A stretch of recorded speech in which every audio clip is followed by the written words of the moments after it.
ये आकाशवाणी है। प्रस्तुत है कार्यक्रम सुर्खियों में। इसके अंतर्गत सुनिए जीएसटी परिषद की 55वीं बैठक के निर्णयों पर चर्चा। इसमें भाग ले रहे हैं आर्थिक विश्लेषक शुभमोय भट्टाचार्य जी। कार्यक्रम का संचालन कर रही हैं सोनू सूद। आज जैसलमेर में वित्त मंत्री निर्मला सीतारमण की अध्यक्षता में जीएसटी काउंसिल की 55वीं बैठक हुई और इस पर चर्चा के लिए इसमें क्या क्या हुआ, क्या इम्पोर्टेंट डेवलपमेंट्स हुई, हमारे साथ स्टूडियो में आमंत्रित है आर्थिक विशेषज्ञ शुभमोय भट्टाचार्य। आपका बहुत बहुत स्वागत है। धन्यवाद। शुभमोय, आपसे जानना चाहेंगे ये जो 55वीं बैठक आज हुई जैसलमेर में, इसमें कौन से ऐसे फैसले थे जिनका सबसे ज्यादा कहें कि इंतजार था सबको, और जो आउटकम आई है उसमें आपको प्रमुख केंद्र बिंदु दिखाई देते हैं? पहले तो सुनो जी, जब हम लोग जीएसटी काउंसिल के मीटिंग की जो होती है, इसका ये पटभूमि समझी कि ये केंद्र सरकार और राज्य सरकार के वित्त मंत्रियों के बीच में ये सघन डिस्कशन होता है। उनके बीच में साल में कई बार, औसतन अबाउट 4 बार उनका ये मीटिंग होता है। और इस मीटिंग में जो जीएसटी टैक्स में जो विभिन्न वस्तु हैं उस पर क्या रेट्स होंगी वगैरह, उस पर चर्चा होती है और निर्णय होता है। तो ये नहीं कि ये पहली बार जीएसटी के काउंसिल में ये एक एक करके जैसे जैसे इश्यूज आते हैं ये चलते रहते हैं, उन पर डिस्कशंस होता है, डिसीशंस होता है। जैसे अभी वित्त मंत्री जी का बयान चल रहा है, तो इस बारी भी बहुत सारी इश्यूज सामने आ रहे थे और उन पर नजर डालने से पहले मैं सबसे पहले ये कहूंगा कि इन पर जो डिसीशंस होते हैं वो काफी अहमियत रखती है राज्य, सारे जो स्टेट्स होते हैं उनके फाइनेंस के ऊपर, क्योंकि उनके लिए सबसे बड़ा टैक्स का स्रोत रहता है जीएसटी, जो अपने आप से आता है। एक तो होता है केंद्र सरकार से इनकम टैक्स का जो शेयर उनको मिलता है, इनकम टैक्स और कॉर्पोरेशन टैक्स, लेकिन इनकम टैक्स को, लेकिन उसको छोड़कर सबसे बड़ा उनके पास जो टैक्स का स्रोत आता है वो है जीएसटी। और इसीलिए स्टेट्स काफी पैनी नजर रखते हैं कि इन पर क्या छूट दे रहे हैं, क्योंकि छूट देने से उनके राजस्व में कम होती है और किस पर बढ़ाया जा सकता है। तो इस केंद्र बिंदु को इस कंटेक्स्ट को सामने रखकर ही हम इस जीएसटी का चीज को हम आगे समझे। तो इसमें 2 चीज इस बारी जैसे, और चूंकि जीएसटी हर गुड्स के ऊपर और या हर सर्विसेज के ऊपर लागू हो सकता है, इसीलिए आम जनता को इस पर बहुत इंटरेस्ट रहता है कि किस चीजों पर टैक्स के रेट्स बढ़े, किस पर कम हुए, किस पर डिसीशंस मुल्तवी कीमतों पर भी असर पड़ता है, क्योंकि कीमतों पर भी असर पड़ता है।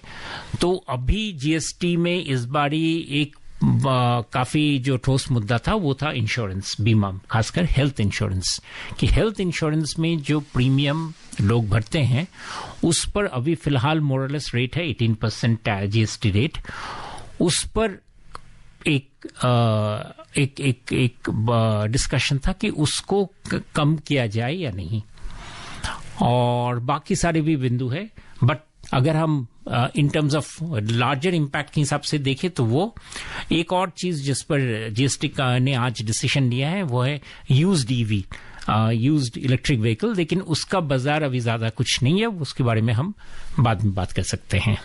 तो कई चीजों पर जो एग्जेम्पशन भी दी गई है, जैसे जीन थेरेपी पर एग्जेम्पशन दी गई है जो मेडिकल पॉइंट ऑफ व्यू से एक बहुत ही इम्पोर्टेंट टेस्ट है, और फोर्टिफाइड जो राइस है उस पर 5% कर दी गई है जीएसटी, या जो इनपुट ऑफ फूड प्रिपरेशन के लिए जो इनपुट्स हैं उन पर 5% कंटिन्यूड रखी गई है। सो ये एक जो गरीब वर्ग है उसको ध्यान में रखते हुए भी जीएसटी को यूज किया जाता है।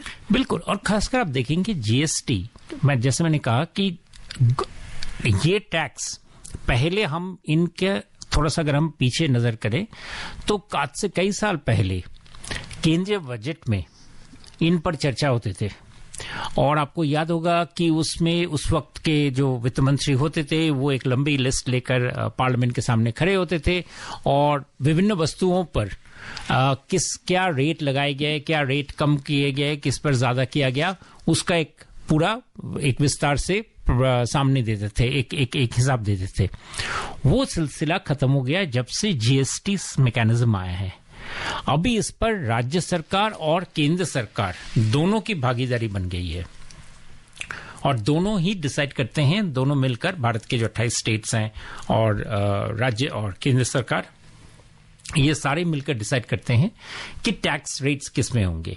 निश्चित ही मास कंजम्पशन की जो चीजें होती है, खासकर फूड आइटम्स, मास कंजम्पशन वाली फूड आइटम्स के ऊपर, उस पर जीएसटी कमेटी का जनरली नजर रहता है कि उन पर टैक्स रेट्स ना बढ़े। और आप देखेंगे बाजार में हर वक्त नए नए टाइप के प्रोडक्ट्स आते रहते हैं, उन प्रोडक्ट्स पॉपुलर भी हो जाते हैं। जैसे आज ये पॉपकॉर्न जैसे इसको लेकर डिस्कशन हुआ, जिसके ऊपर हम आगे चर्चा कर सकते हैं, तो इन पर डिस्कशन रहता है। बेसिक उद्देश्य ये रहता है कि उन चीज जिस पर आम जनता का नजर है, जिसमें आम जनता को ज्यादा जरूरत है, उन पर टैक्स रेट्स कम रखा जाए या कुछ कुछ क्षेत्रों में उसको जीएसटी से दायरे से ही बाहर रखा जाए। और दूसरा कि जो सिन गुड्स है उनके ऊपर टैक्स रेट्स निश्चित ही करस्पॉन्डिंगली अगर इन पर अगर कम रखा जाएगा तो सिन गुड्स पर टैक्स रेट्स बढ़ेंगे, तो उन पर टैक्स रेट्स बढ़ाया जाता है। जी, आपने पॉपकॉर्न की चर्चा की, वो बहुत ही रोचक है क्योंकि कैरेमलाइज्ड पॉपकॉर्न, लेकिन अगर हम डीपली इसको देखें तो उसमें एडेड शुगर है और ये हेल्थ के पॉइंट ऑफ व्यू से कहा जा सकता है कि कुछ कुछ हद तक ये सिन गुड है और इसलिए इस पर 12% कर दिया गया है जीएसटी।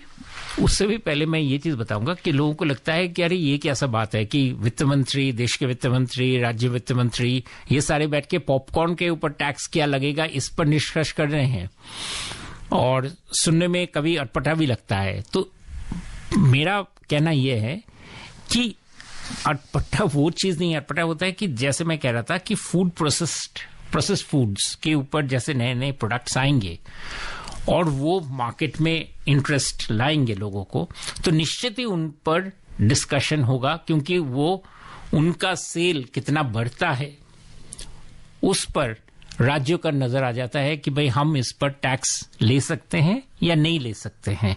और चूंकि ये एक जिसे कहते हैं गिव एंड टेक वाली बात रहती है राज्य सरकार और केंद्र सरकार के बीच में, और कि किस चीज पे ज्यादा टैक्स रख सकते हैं, किस पर नहीं रखना चाहिए, तो वो उस तरह से चीजों को निर्धारण किया जाता है। ये कुछ ऐसा नहीं होता है कि भाई ऐसा एक टॉपिक है जिस टॉपिक का कोई महत्व नहीं है। महत्व जरूर था इसका, अगर आप रेवेन्यू देखें, इसका अगर आप कंजम्पशन देखें, तो इन चीजों का बढ़ती यूसेज को देखकर ही राज्यों का इंटरेस्ट जाता है कि भाई हम इस पर टैक्स का रेट्स क्या करें, क्या रखें, और उसी का नतीजा और जो लोग अफोर्ड कर सकते हैं ये उस कैटेगरी का भी एक प्रोडक्ट है। ये ऐसा प्रोडक्ट है, ये ऑलमोस्ट हर तबके में इस्तेमाल होता है, और इसीलिए इसमें डिसाइड किया गया जैसे कि जो सॉल्टेड पॉपकॉर्न है, जो यूजुअली पॉपकॉर्न सॉल्टेड ही होता है, उन पर रेट्स वही 5% वाला रहेगा, बाकी फूड प्रोडक्ट्स जैसा। और जो कैरामलाइज्ड है, जो एक वैल्यू एडेड बोल सकते हैं, जिसमें शुगर वाला एडेड है, तो कार्बोनेटेड ड्रिंक, तो जैसे हम कार्बोनेटेड ड्रिंक, सॉफ्ट ड्रिंक्स के ऊपर हाई रेट्स रहता है, तो उस पर हाई रेट्स रहेगा। तो अगर देखा जाए तो ये डिसीजन जो है वो सही लगता है। एक रेट रैशनलाइजेशन का जो ग्रुप ऑफ मिनिस्टर्स है, उन्होंने और समय मांगा है, तो क्या लगता है आपको रेट रैशनलाइजेशन के डायरेक्शन में किस तरह की आगे चलकर हम डिसीजंस एक्सपेक्ट कर सकते हैं? क्या रेट स्लैब्स कम हो सकते हैं? ये जरूर एक क्रिटिसिज्म का बिंदु है कि जीएसटी में भारत के जो रेट्स हैं 5%, एक नील रेट 5%, 12%, 18% और सिन गुड्स के ऊपर 28% का रेट, यानी कि सब मिलाकर पांच रेट्स बन जाते हैं। क्या इन 5 रेट्स को कम करके सिर्फ 2 रेट, या कभी कहा जाता है जैसे जस्ट 0 एंड 12% या 14%, इस तरह का एक रेट, 2 रेट्स का जीएसटी कर सकते हैं या नहीं? फ्रैंकली इसके ऊपर चर्चा इसलिए चलता रहता है कि बाहर में अर्थशास्त्री, बाकी लोग टिप्पणी देते हैं, लेकिन जब ये मामला जब राज्य सरकारों में भी जाता है और केंद्र सरकार के बीच में जो आलोचना होता है, तो वो उनका रवैया कुछ और रहता है। हो सकता है बाहर डिस्कशन से बाहर निकल के कुछ राज्य मंत्री, कुछ वित्त मंत्री, कुछ राज्य के बोले कि भाई हम तो ये चाहते थे, हम तो वो चाहते थे, लेकिन अगर वो चाहते थे तो वो डिसीजन अकॉर्डिंगली ले सकते थे कि भाई हम इस तरह से हमने डिसीजन लिया है और डिसीजन को हमने लागू करवाया। जैसे एक एग्जांपल मैं दे रहा हूं कि पेट्रोलियम गुड्स और इलेक्ट्रिसिटी, इन पर और लिकर, ये तीनों चीजों पर जिन पर सबसे ज्यादा कंजम्पशन होता है किसी भी हमारे देश में, इन पर आज तक सहमति नहीं बन पाई है जी। और सहमति ना बनने की वजह से ही ये तीनों क्रिटिकल चीजें अभी भी जीएसटी से बाहर है, और इसका इफेक्ट राज्य पर, इसके इफेक्ट लोगों पर भी पड़ता है। जैसे पेट्रोलियम प्रोडक्ट्स के ऊपर अगर रेट्स अगर कम रहे तो निश्चित ही लोगों को फायदा, ट्रांसपोर्टेशन में फायदा आएगा। उसी तरह से अगर प्रोडक्ट्स जैसे इलेक्ट्रिसिटी, उस पर अगर यूनिफॉर्म रेट्स बने तो निश्चित ही लोगों के लिए काफी फायदा आएगा। लेकिन इसमें सर्वसम्मति होना जरूरी है, क्योंकि वो मोरलेस यूनानिमस डिसीजन होता है, और केंद्र सरकार चूंकि उनके पास, हालांकि उनके पास 1/3 वोटिंग राइट है, लेकिन वो मोरलेस यूनानिमस डिसीजन पे ही चलते हैं। और ये बहुत बड़ी चीज है लोगों के लिए कि भाई इलेक्ट्रिसिटी का रेट क्या हो रहा है। लेकिन आप देखेंगे जैसे आज के एजेंडा पेपर्स में नहीं था, और इसलिए नहीं है क्योंकि वो उन पर कोई सहमति बनने की अभी कोई आशा नहीं दिख रही है। आपने यूज्ड व्हीकल्स की बात करी, तो यूज्ड इलेक्ट्रिक व्हीकल्स में उन्होंने कहा कि अगर यूजर टू यूजर खरीदा जाता है तो कोई इंक्रीज नहीं है जो टैक्स है जीएसटी। इलेक्ट्रिक व्हीकल की जो के ऊपर जो डिसीजन आज लिया गया वो साफ तौर से ये है कि अगर यूज्ड जो नए इलेक्ट्रिक व्हीकल्स का रेट है उसका तो 5% रेट है, वो चल रहा है। जो जब सेल करने आते हैं, यानी कि सेकेंड हैंड कार्स जिसको हम कहेंगे इलेक्ट्रिक व्हीकल, उसका अगर कोई सेल करने आते हैं तो उस पर क्या टैक्स होनी चाहिए। तो डिसीजन वाज वेरी क्लियर कि अगर कोई पर्सन दूसरे को बेच रहे हैं तो उस पर रेट नहीं रहेगा, कोई टैक्स नहीं रहेगा। अगर किसी यूज्ड कार डीलर को अगर वो गाड़ी दिया जा रहा है और वो उन पर कोई वैल्यू एडिशन करके बेचते हैं तो वो 18% टैक्स रेट होंगे, यानी कि पर्सन टू पर्सन सेल में कोई टैक्स नहीं। अगर कंपनी को अगर यूज्ड कार बेचा जा रहा है और वो यूज्ड कार कंपनी अगर उसको बेच रहे हैं तो उन पर 18% टैक्स रेट होगा, क्योंकि वो रेट सेम है बाकी और सारे यूज्ड कार के सेल्स में भी। पेट्रोल व्हीकल वगैरह उन पर भी सेम रेट है, तो इस पर भी सेम रेट लागू होगा।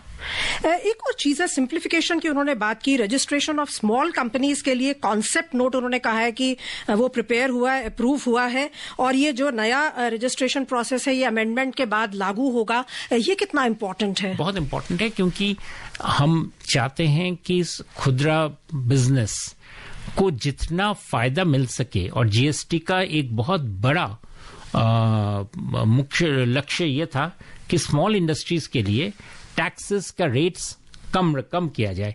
तो टैक्सेस का रेट्स कम किया जाए, उनके लिए सिंप्लीफिकेशन लाया जाए। तो इसलिए आज का ये डिसीजन काफी सिग्निफिकेंट है कि स्मॉल इंडस्ट्रीज को जो पेन पॉइंट्स है उस पेन पॉइंट्स को किस तरह से सॉल्व किया जाए।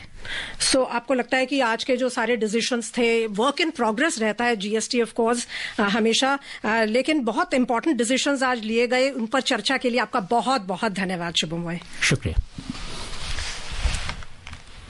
अभी आप सुन रहे थे जीएसटी परिषद की 55वीं बैठक के निर्णयों पर चर्चा। इसमें भाग ले रहे थे आर्थिक विश्लेषक शुभमय भट्टाचार्य जी। कार्यक्रम का संचालन कर रही थी सोनू सूद। ये कार्यक्रम आकाशवाणी के समाचार सेवा प्रभाग द्वारा प्रस्तुत किया गया। इसे आप हमारे mobile app news on AIR और YouTube channel news on AIR official पर भी सुन सकते हैं। इस कार्यक्रम के संबंध में अपनी प्रतिक्रिया हमें ईमेल या व्हाट्सएप के माध्यम से भेज सकते हैं। ईमेल का पता है AIRNSDtalks@gmail.com